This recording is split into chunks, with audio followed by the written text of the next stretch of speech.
going to be this one here. This is the latissimus dorsi muscle. Cranial to that, we have two flaps that make up the trapezius muscle. So we have trapezius and then latissimus dorsi. So we're going to reflect those back and out of the way.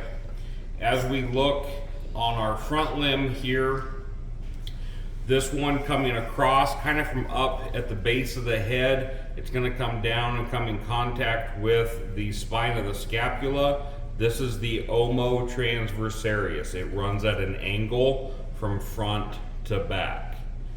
We remove the omo transversaris. This is spine of scapula. We have this muscle here. It makes a backwards check mark. This is the deltoideus muscle. Okay. Underneath the omo transversaris, we have this large muscle here. This is the supraspinatus muscle. And then underneath the deltoideus muscle, we have the infraspinatus muscle. So infraspinatus, supraspinatus, deltoideus. As we move down the limb, this muscle that sits on the outside, on the lower limb down by the elbow, this is the lateral head of the tricep. If we reflect it back, underneath the lateral head, we have the accessory head of the tricep. Then we have the brachialis muscle that sits right along the humerus on the lateral side. This large muscle that comes down comes all the way from the infraspinatus muscle and wraps all the way down to the olecranon process. This is all long head of the tricep. Okay. On the front of this limb, so this muscle here has two bellies to it, or two structures to it.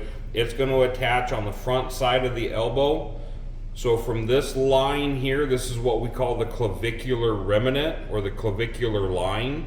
From that down is cleidobrachialis, and from that up to the base of the skull is cleidocervicalis. So cleidocervicalis, cleidobrachialis. Okay, we remove that out of the way. If we flip the forearm back, we have two muscles in the chest that we have to identify. We have the muscles that go from the sternum over to the front leg. That's this one here. This is the superficial pectoral muscles. Underneath the superficial pectoral muscles, this broad strap of muscle here, this is all deep pectoral muscle. So deep pectoral and superficial pectoral. On the medial aspect of the limb, so this is scapula right there. So this is all subscapularis muscle.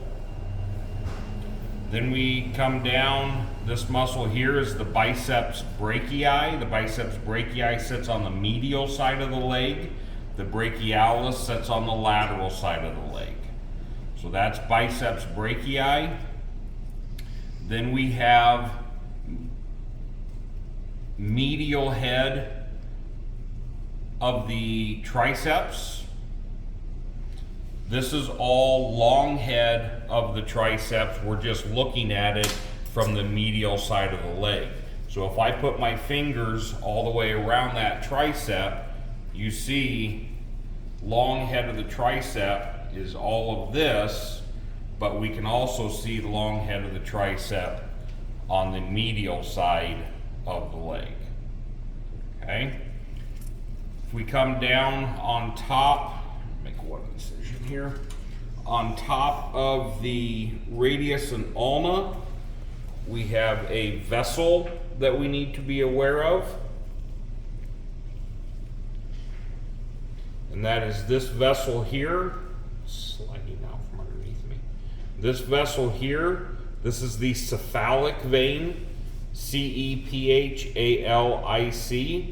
The cephalic vein runs right on top of the radius and ulna in the forearm. Okay. Up into the neck. So if we move those out of the way,